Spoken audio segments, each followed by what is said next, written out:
अगर मैं आपसे कहूं कि आपकी जिंदगी की आधी परेशानियों की वजह आपके अपने शब्द हैं, तो क्या आप यकीन करेंगे? गौतम बुद्ध कहते थे, जो व्यक्ति हर बात पर बोलता है वह कभी स्वयं को सुन नहीं पाता। इस कहानी में आप जानेंगे एक ऐसे इंसान की यात्रा जिसने बोलना छोड़ा और जीवन बदल गया। अगर आप भी चाहते हैं मानसिक शांति, सम्मान और भीतर की शक्ति, तो इस कथा को अंत तक जरूर सुनिए। श्रावस्ती नगर अपने समय का एक प्रसिद्ध और समृद्ध नगर था।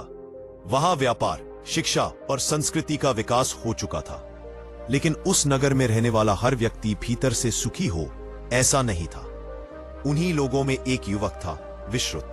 नाम के अनुसार वह सचमुच बहुत विश्रुत था, यानी बहुत बोलने वाला। वह जहां भी जाता वहां उसकी आवाज पहले पहुंच जाती और वह खुद बाद में। विश्रुत को बोलना बहुत पसंद था। वह हर विषय पर अपनी राय देता, चाहे उसे उस विषय का ज्ञान हो या न हो। किसी की बात पूरी होने से पहले ही वह बीच में टोक देता।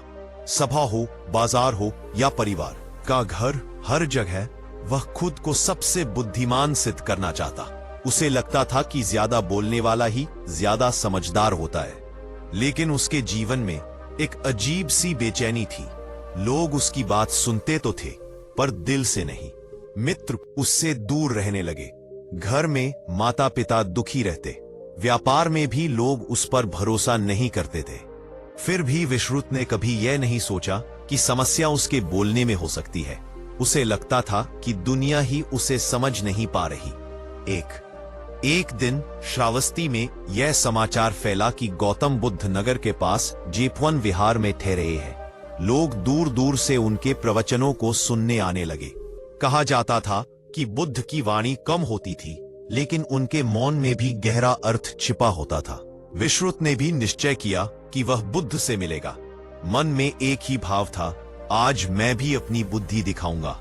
जब वह जेतवन पहुंचा तो उसने देखा कि बुद्ध शांत भाव से बैठे हैं। उनके चारों ओर भिक्षु और गृहस्थ ध्यान पूर्वक बैठे थे। वहां कोई शोर नहीं था, कोई बहस नहीं थी, केवल शांति। भी बुद्ध ने धीरे धीरे बोलना शुरू किया। मनुष्य अपने शब्दों से नहीं, अपने आचरण से पहचाना जाता है। यह सुनते ही विश्रुत का मन मचल उठा। वह तुरंत खड़ा हो गया और ऊंची आवाज में बोला, भगवान बुद्ध, यदि बोलना गलत है तो आप स्वयं क्यों बोलते हैं? क्या मौन रहने से ही ज्ञान मिलता है? सभा में सन्नाटा छा गया। लोगों को लगा, अब बुद्ध क्या उत्तर देंगे। बुद्ध ने विश्रुत की ओर देखा। उनकी आंखों में न क्रोध था न अहंकार। फिर शांत स्वर में बोले, वत्स, क्या तुमने कभी इसी कटोरे में अधिक पानी भरने की कोशिश की है? विश्रुत ने उत्तर दिया, हाँ, भरने पर पानी बाहर गिर जाता है। उनकी आंखों में न क्रोध था न अहंकार न क्रोध। वत्स, क्या तुमने कभी किसी कटोरे में अधिक पानी भरने की कोशिश की है? विश्रुत ने उत्तर दिया, हाँ, भरने पर पानी बाहर गिर जाता है। उनकी आंखों में न क्रोध था न अहंकार न क्रोध। उन्होंने कुछ क्षण मौन रखा, फिर शांत स्वर में बोले, वत्स, क्या तुमने कभी किसी कटोरे में अधिक पानी भरने की कोशिश की है? विश्रुत ने उत्तर दिया, हाँ, भरने पर पानी बाहर गिर जाता है। विश्रुत ने उत्तर दिया, हाँ, भरने पर पानी बाहर गिर जाता है।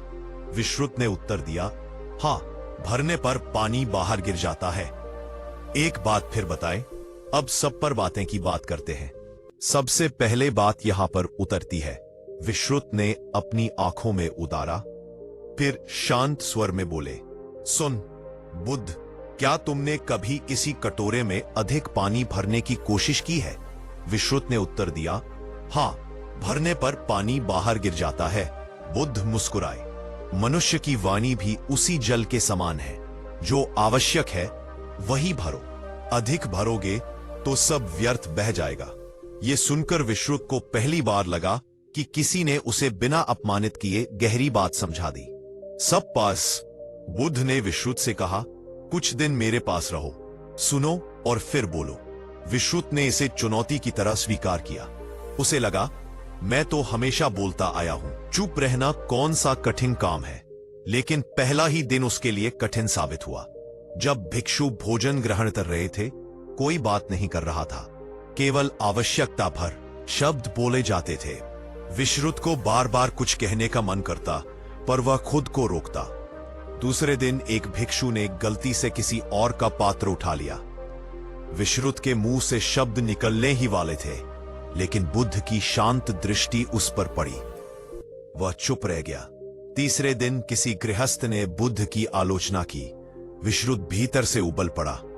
पहले वह तुरंत बहस करता, लेकिन आज उसने मौन चुना। हर दिन उसके भीतर एक संघर्ष चलता रहा। बोलने की आदत उसे चैन से बैठने नहीं देती थी, पर धीरे धीरे उसने एक अजीब सा अनुभव किया। जब वह कम बोलता तो वह ज्यादा सुन पाता, ज्यादा समझ पाता, ज्यादा देख पाता। एक दिन विश्रुत ने बुद्ध से पूछा, भगवान, जब मैं चुप रहता हूं तब मन में बहुत कुछ चलता रहता है, क्या यह भी गलत है? बुद्ध ने उत्तर दिया, वाणी को शांत करना पहला कदम है, मन को शांत करना दूसरा। जो पहला नहीं कर पाता वह दूसरे तक कभी नहीं पहुंचता। फिर बुद्ध ने कहा, मनुष्य बोलकर दूसरों को प्रभावित करना चाहता है, लेकिन मौन से वह स्वयं को बदल सकता है। यह वाक्य विश्रुत के हृदय में उतर गया। दूसरा, समय बीतने लगा। विश्रुत अब पहले जैसा नहीं रहा। वह सोच समझकर बोलने लगा, अनावश्यक शब्दों से बचने लगा। एक दिन वह अपने नगर लौटा। लोगों ने देखा वही व्यक्ति, पर व्यवहार बदला हुआ। बात सुनते हैं, जब वह बोलता लोग ध्यान से सुनते, क्योंकि अब उसके शब्द कम थे लेकिन अर्थपूर्ण थे। उसकी मां ने कहा, पुत्र, अब तुम्हारी चुप्पी भी बहुत कुछ कहती है। उसके व्यापार में लोग भरोसा करने लगे। मित्र फिर से पास आने लगे। कुछ समय बाद विश्रुत फिर बुद्ध से मिलने आया। उसने झुककर कहा, भगवान, आपने मुझे बोलना नहीं सिखाया, आपने मुझे जीना सिखाया। बुद्ध ने उत्तर दिया, जो कम बोलना सीख लेता है वह व्यर्थ दुख से मुक्त हो जाता है। विश्रुत के जीवन में परिवर्तन आ चुका था, लेकिन यह परिवर्तन अभी पूर्ण नहीं था। बाहरी वाणी शांत हो गई थी, पर भीतर का अहंकार अब भी कभी कभी सिर उठा लेता। वह अब कम बोलता था। लोग उसकी प्रशंसा भी करने लगे थे, और यही प्रशंसा धीरे धीरे उसके मन में एक नया गर्व पैदा कर रही थी। वह सोचने लगा, मैं पहले से बेहतर हूं, मैं अब बुद्ध की शिक्षाओं को जानता हूं, मैं दूसरों से अधिक संयमी हूं। यही सोच उसके लिए अगली परीक्षा बन गई। एक दिन श्रावस्ती में एक बड़ा विवाद खड़ा हो गया। दो व्यापारियों के बीच झगड़ा इतना बढ़ गया कि पूरा नगर दो भागों में बंट गया। दोनों पक्ष अपने अपने तर्कों को सही सिद्ध करना चाहते थे। कोई किसी की बात सुनने को तैयार नहीं था। नगर के लोगों ने विश्रुत से कहा, तुम बुद्ध के पास रह चुके हो, तुम्हारी वाणी में अब शांति है, तुम इस विवाद को सुलझाओ। विश्रुत को यह सुनकर भीतर ही भीतर आनंद हुआ। उसे लगा, अब मेरी योग्यता सबके सामने आएगी। वह सभा में पहुंचा। चारों ओर शोर था, लोग एक दूसरे पर चिल्ला रहे थे। विश्रुत ने हाथ उठाकर कहा, सब लोग शांत हो जाइए, अब मैं बोलूंगा। लोग चुप तो हुए, लेकिन उनके मन नहीं। विश्रुत ने लंबा भाषण देना शुरू किया। वह सही गलत, नीति अनीति, धर्म धर्म सब समझाने लगा। पर कुछ ही समय में लोगों के चेहरे बदलने लगे। कोई उबासी लेने लगा, कोई फिर से आपस में बहस करने लगा। अंत में विवाद और बढ़ गया। विश्रुत चुपचाप लौट आया। उसका मन भारी था। उसने सिर झुकाकर कहा, भगवान, मैंने कम बोलना सीख लिया था, फिर भी मेरी बातों में शांति नहीं लाई। मैं कहां गलत हो गया? बुद्ध ने शांत स्वर में पूछा। जब तुम बोल रहे थे, क्या तुम दूसरों को समझना चाहते थे या खुद को सिद्ध करना? ये प्रश्न वज्र की तरह विश्रुत के हृदय पर लगा। वह मौन हो गया। बुद्ध ने कहा, कम बोलना पर्याप्त नहीं है, बोलने से पहले अहंकार का मौन भी आवश्यक है। बुद्ध ने विश्रुत को एक कार्य सौंपा। उन्होंने कहा, अब कुछ दिन तुम केवल सुनो, सलाह मत दो, निर्णय मत सुनाओ, केवल सुनो। विश्रुत को यह और कठिन लगा। बोलना न बोलना एक बात थी, पर सलाह न देना, अपनी समझ न दिखाना, यह उसके लिए सबसे बड़ी परीक्षा थी। पहले दिन एक व्यक्ति दुखी होकर उसके पास आया। उसने अपने परिवार की समस्या बताई। विश्रुत के मन में तुरंत समाधान आया, लेकिन उसने स्वयं को रोका। वह केवल सुनता रहा। दूसरे दिन एक युवक क्रोध से भरा हुआ आया। वह अपने अपमान की कहानी सुना रहा था। विश्रुत का मन बोला, उसे सही रास्ता दिखाओ, लेकिन उसने चुप रहना चुना। तीसरे दिन एक वृद्ध रोता हुआ आया। उसकी बातों में पीड़ा थी और शब्दों से अधिक उसके आंसू बोल रहे थे। विश्रुत पहली बार समझ पाया, कभी कभी सुना ही सबसे बड़ा उत्तर होता है। धीरे धीरे लोगों को विश्रुत के पास आकर हल्का महसूस होने लगा, क्योंकि अब वह उन्हें उपदेश नहीं देता था, वह उन्हें स्वीकार करता था। एक दिन उसने बुद्ध से कहा, भगवान, मैंने कुछ कहा नहीं, फिर भी लोगों को शांति मिल रही है, यह कैसे? बुद्ध मुस्कुराए। उन्होंने कहा, जब वाणी शांत होती है तो हृदय बोलता है, और हृदय की भाषा सब समझ लेते हैं। कुछ समय बाद वही दो व्यापारी फिर झगड़ते हुए आए। वे विश्रुत के सामने बैठ गए। विश्रुत ने कुछ नहीं कहा, वह दोनों की बात सुनता रहा। एक बोला फिर दूसरा। धीरे धीरे उनकी आवाजें धीमी होती गई, क्योंकि अब कोई उन्हें टोक नहीं रहा था, कोई पक्ष नहीं ले रहा था। अंत में एक व्यापारी बोला, शायद मेरी भी गलती थी। दूसरे ने सिर झुका लिया। विवाद बिना शब्दों के समाप्त हो गया। उस रात विश्रुत देर तक जागता रहा। उसे बुद्ध के शब्द याद आए, जो स्वयं को सिद्ध करना छोड़ देता है वही वास्तव में बुद्धिमान होता है। उसने समझ लिया कि कम बोलना केवल वाणी का अभ्यास नहीं, बल्कि अहंकार का त्याग है। अगली सुबह वह बुद्ध के पास पहुंचा। उसने कहा, भगवान, अब मैं समझ पाया हूं, शब्दों की कमी से नहीं, भाव की शुद्धता से परिवर्तन आता है। बुद्ध ने उत्तर दिया, बुद्ध, जब मनुष्य मौन को समझ लेता है तब उसके शब्द स्वयं पवित्र हो जाते हैं। विश्रुत अब पहले जैसा नहीं रहा था। उसकी वाणी में संयम आ चुका था और उसके मन में दूसरों को सुनने की क्षमता विकसित हो चुकी थी। फिर भी जीवन की परीक्षा समाप्त नहीं हुई थी, क्योंकि जब मनुष्य बदलता है तो संसार उसे और अधिक परखता है। एक दिन श्रावस्ती नगर में दूर दूर से लोग एक सभा के लिए एकत्र हुए। विषय था धर्म और जीवन का सही मार्ग। अनेक विद्वान, पंडित और उपदेशक वहां आए थे। हर कोई अपनी बात सिद्ध करना चाहता था। मंच पर बैठने वालों की वाणी तीखी थी, शब्द भारी थे और अहंकार स्पष्ट झलक रहा था। नगर के कुछ लोगों ने विश्रुत से कहा, तुम भी इस सभा में बोलो, अब तुम्हें बहुत ज्ञान हो गया है। विश्रुत के भीतर हलचल हुई। मन बोला, अब मैं भी कुछ कह सकता हूं, पर उसी क्षण बुद्ध की शिक्षा उसे स्मरण हो आई। बोलने से पहले स्वयं से पूछो, क्या यह आवश्यक है? वह सभा में गया, लेकिन मंच पर नहीं बैठा। वह पीछे शांत भाव से बैठकर सब कुछ देखने लगा। सभा शुरू हुई। एक विद्वान बोला, मेरा ज्ञान सर्वोच्च है। दूसरा बोला, सती केवल मेरे पास है। सभा शोर में बदल गई। दबा एक युवक खड़ा हुआ और बोला, यदि आप सब इतने ज्ञानी हैं, तो फिर हमारे जीवन में शांति क्यों नहीं? सभा में सन्नाटा छा गया। सभी एक दूसरे को देखने लगे। कोई उत्तर नहीं था। सभी एक दूसरे को देखने लगे। विश्रुत धीरे से खड़ा हुआ। उसका स्वर ऊंचा नहीं था, पर उसमें स्थिरता थी। उसने कहा, ज्ञान वह नहीं जो बोला जाए, ज्ञान वह है जो जीवन में उतरे, और जो जीवन में उतर जाए उसे सिद्ध करने के लिए शब्दों की आवश्यकता नहीं होती। इतना कहकर वह चुप हो गया। सभा फिर शांत हो गई। कुछ लोगों को यह बात चुभ गई। यदि बोलना व्यर्थ है, तो फिर हमारे जीवन में शांति क्यों नहीं? तो बुद्ध भी क्यों बोलते हैं? विश्रुत ने उत्तर नहीं दिया। वह मुस्कुराया और बैठ गया।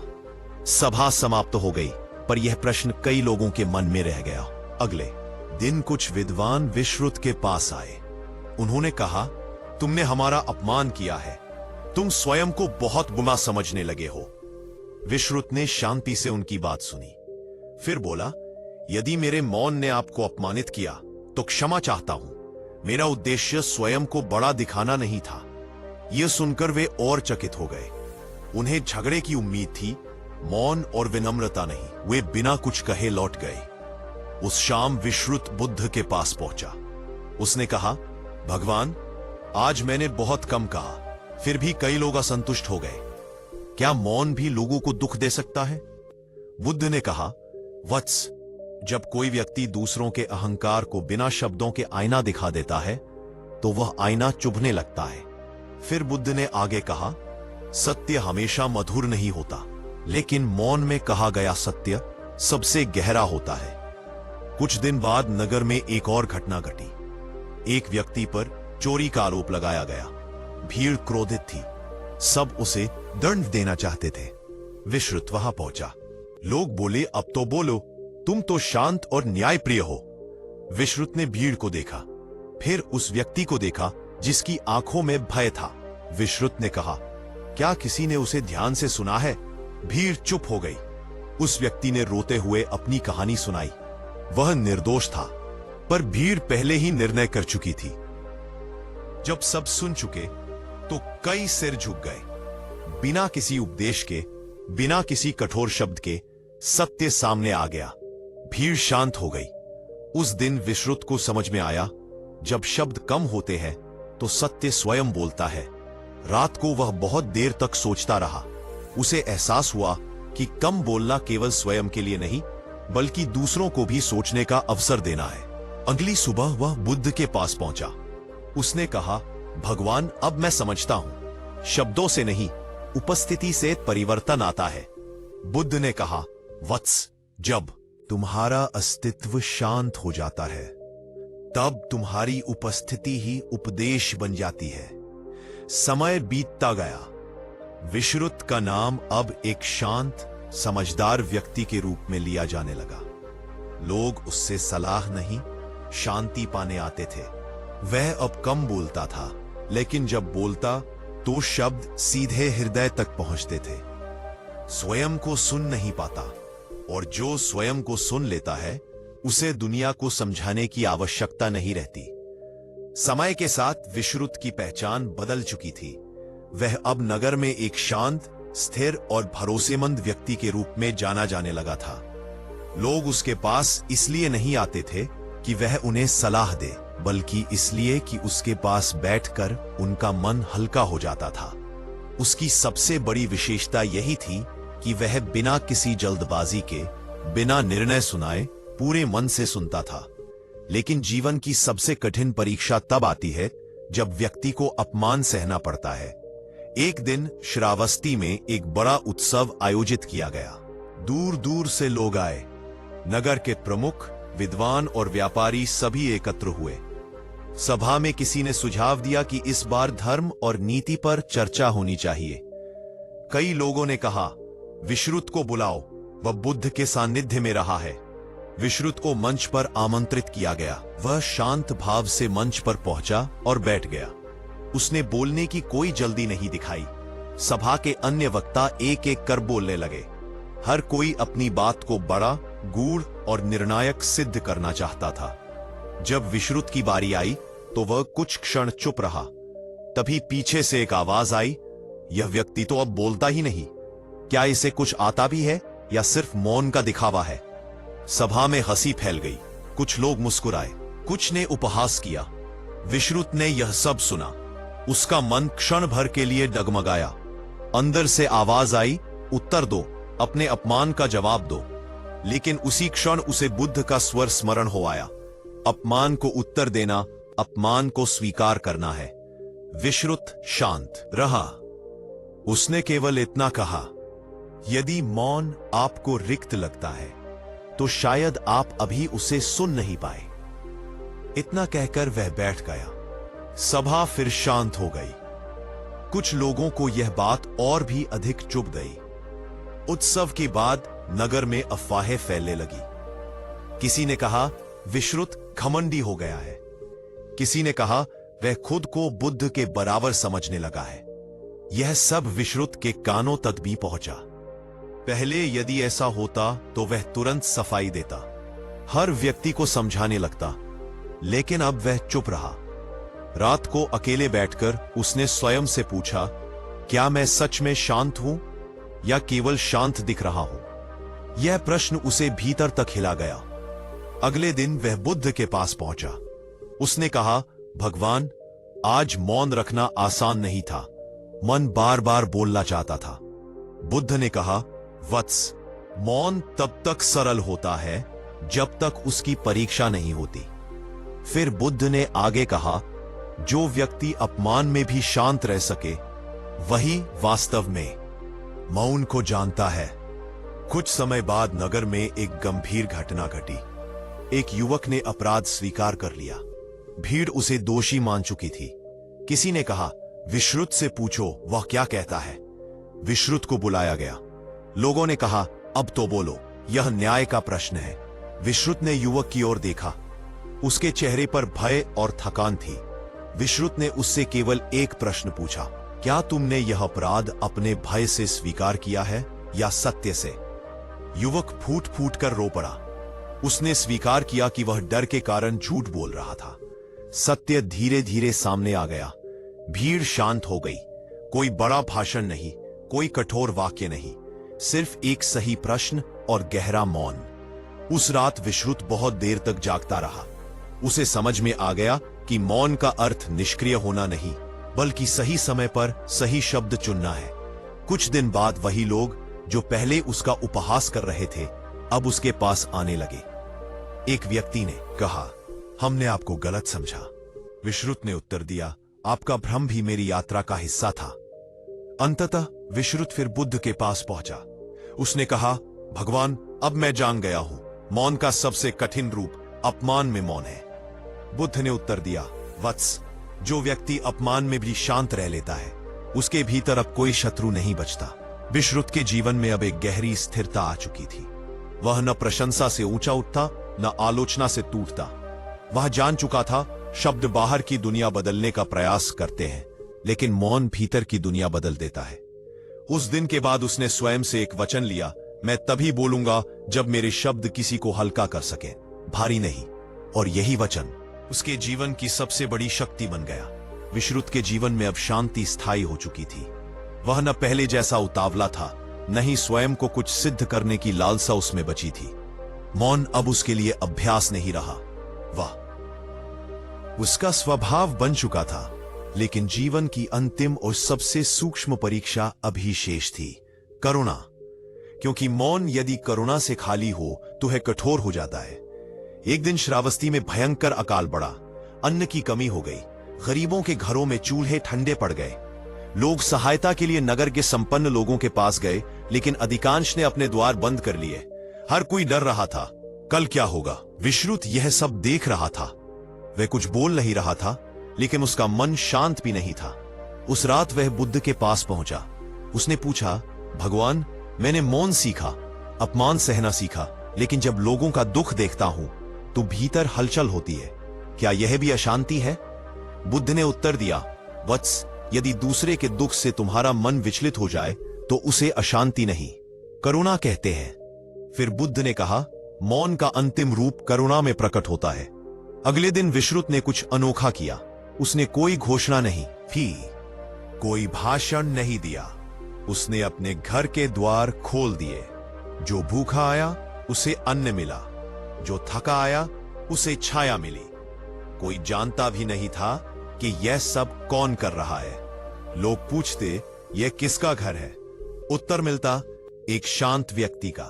धीरे धीरे अन्य लोग भी प्रेरित होने लगे, बिना कहे, बिना समझाए। क्योंकि जब कोई व्यक्ति कुछ नहीं बोलता, कोई बात से कहता है, तो उसके कर्म स्वयं बोलते हैं। इसी बीच एक व्यक्ति आया। वह वही था जो कभी सभा में विश्रुत का उपहास किया था। उसने कहा, मैंने आपका अपमान किया था। विश्रुत ने शांत स्वर में उत्तर दिया, यदि आपने सीखा तो मेरा अपमान व्यर्थ नहीं गया। उस व्यक्ति की आंखों से आंसू बह निकले। कुछ समय बाद अकाल समाप्त हो गया। नगर में फिर से जीवन लौट आया। लोगों ने विश्रुत को सम्मान देना चाहा। एक सभा रखी गई।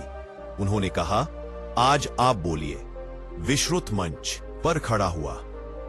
लंबे समय बाद उसने स्वयं बोलने का निर्णय लिया। उसने कहा, मैंने जीवन से यह सीखा है, जो बहुत बोलता है वह स्वयं को खो देता है, जो कम बोलता है वह स्वयं को पा लेता है, और जो मौन में करुणा जोड़ लेता है वह दूसरों का जीवन भी बदल देता है। इतना कहकर वह चुप हो गया। लोग देर तक कुछ नहीं बोले, क्योंकि कुछ शब्द सुनने के लिए नहीं, महसूस करने के लिए होते हैं। अंत में विश्रुत फिर बुद्ध के पास पहुंचा। उसने सिर झुकाकर कहा, भगवान, अब मुझे कुछ पूछना नहीं है। बुद्ध मुस्कुराए। उन्होंने कहा, जब प्रश्न समाप्त हो जाएं, तब यात्रा पूर्ण होती है। विश्रुत अब साधारण जीवन जीता था, न प्रसिद्धि की चाह, न प्रशंसा की भूख। उसकी उपस्थिति ही लोगों के लिए शांति बन चुकी थी। अंतिम संदेश, कम बोलना केवल आदत नहीं, एक साधना है। मौन अहंकार को गलाता है, अपमान में मौन आत्मबल देता है, और मौन में करुणा जुड़ जाए तो जीवन स्वयं उपदेश बन जाता है। जो मौन को समझ लेता है, उसे दुनिया को समझाने की आवश्यकता नहीं रहती। आज आपने ये कथा सुनी, लेकिन असली यात्रा अब शुरू होती है। आज से एक बात याद रखिए, हर जवाब शब्दों में नहीं होता, और हर जीत बोलकर नहीं मिलती। अगर यह कथा आपके मन को थोड़ा सा भी शांत कर पाई हो, तो समझिए गौतम बुद्ध की यह शिक्षा आपके भीतर उतर चुकी है। इस चैनल पर हम ऐसी ही कहानियां लाते हैं जो शोर नहीं करती, लेकिन जीवन बदल देती है। वीडियो अच्छा लगा हो तो इसे लाइक करें, अपने प्रियजनों के साथ शेयर करें, और चैनल को सब्सक्राइब करें, क्योंकि कभी कभी एक शांत कहानी पूरी जिंदगी की दिशा बदल देती है। शांत रहिए, कम बोलिए, और स्वयं को सुनिए।